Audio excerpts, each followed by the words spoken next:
Hello, my name is Jasmine. I wanted to make this video because I want to explain my pregnancy.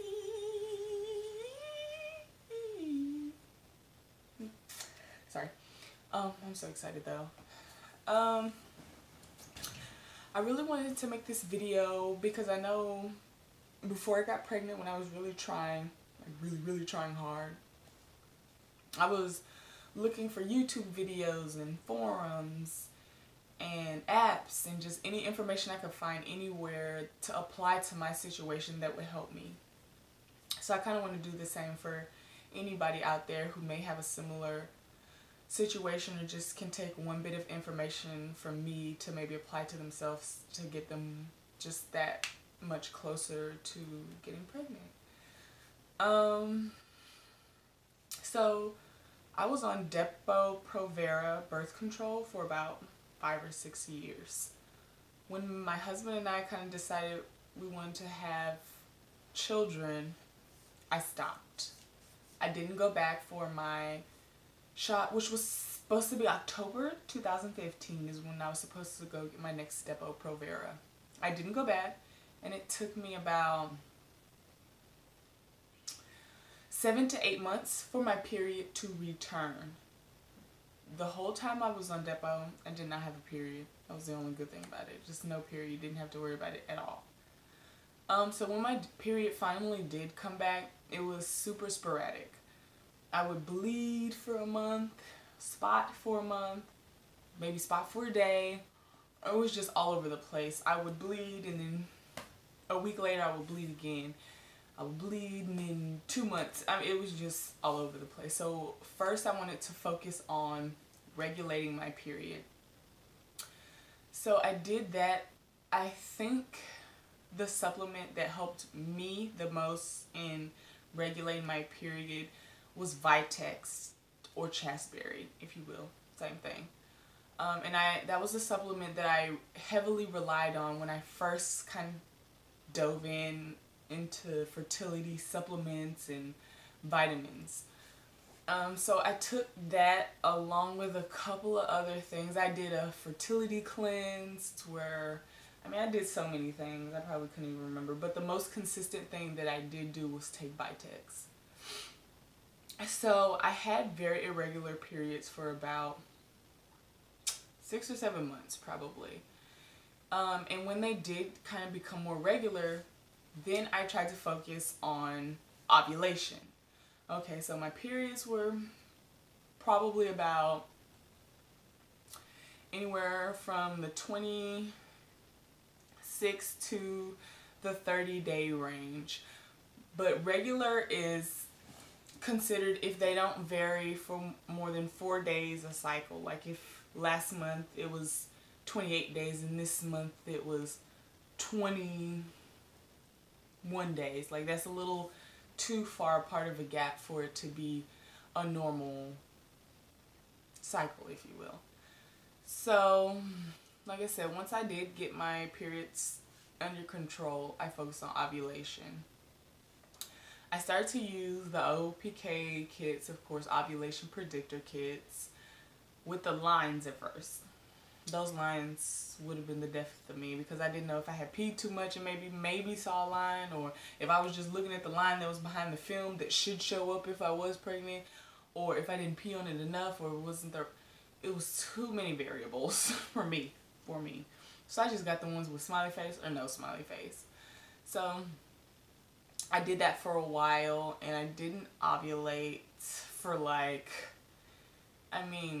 for a good few months, so I thought. So when I did finally get the smiley face on the ovulation test, you would have thought I was pregnant.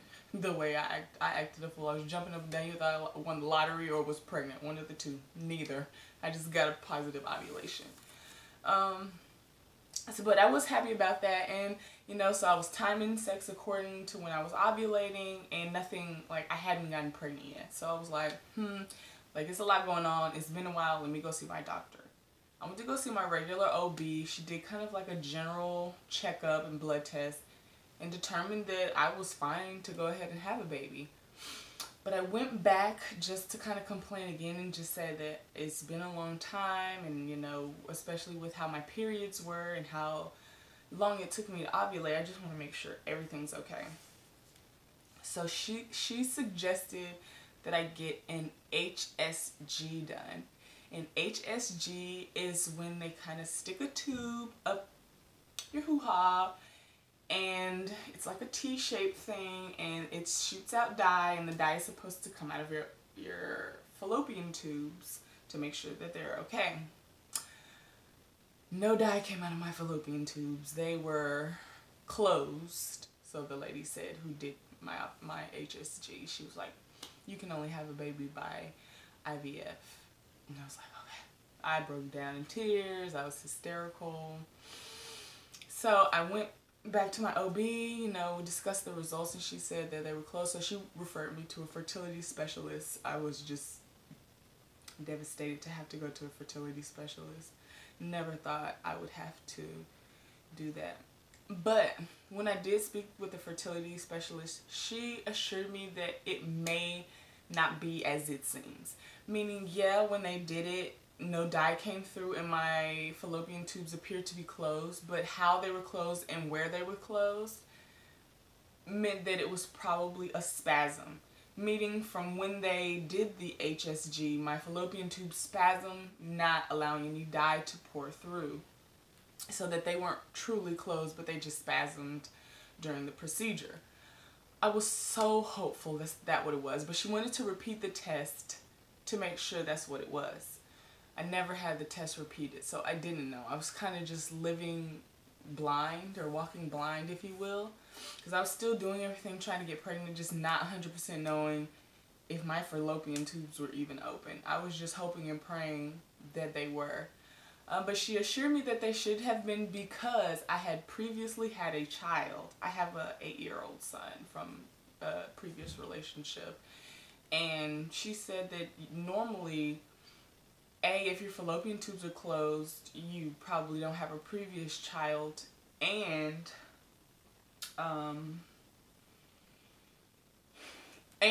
I've never had any kind of surgery dealing with my fallopian tubes, which also could have been something that would have caused a blockage, if you will. So I didn't have either or, so I was feeling kind of hopeful.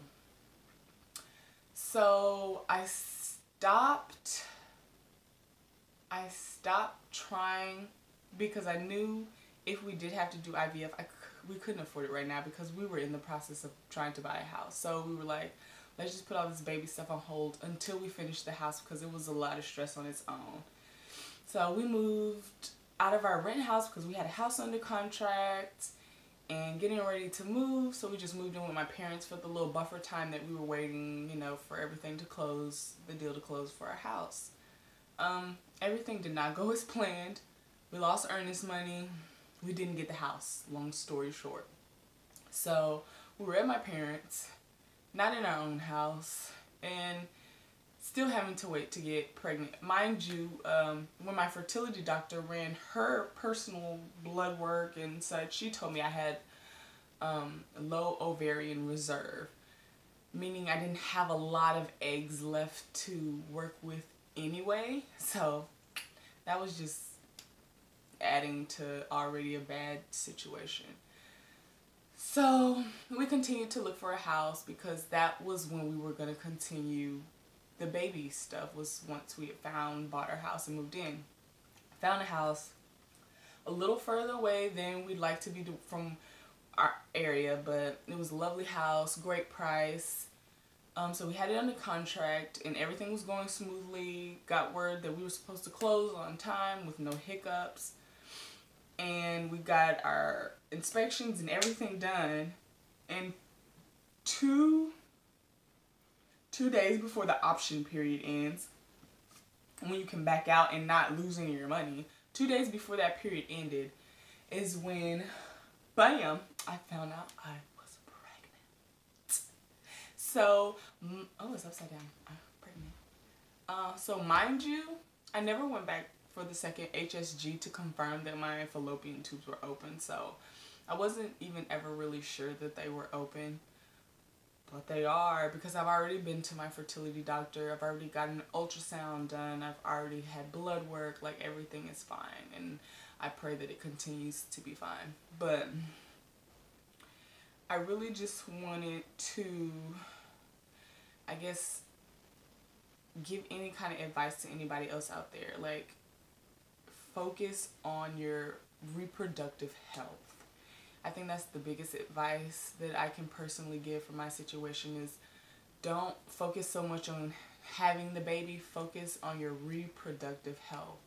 Hormone imbalances, which stem from a lot of reproductive issues, thyroid issues. Your diet can cause issues. What you eat and drink.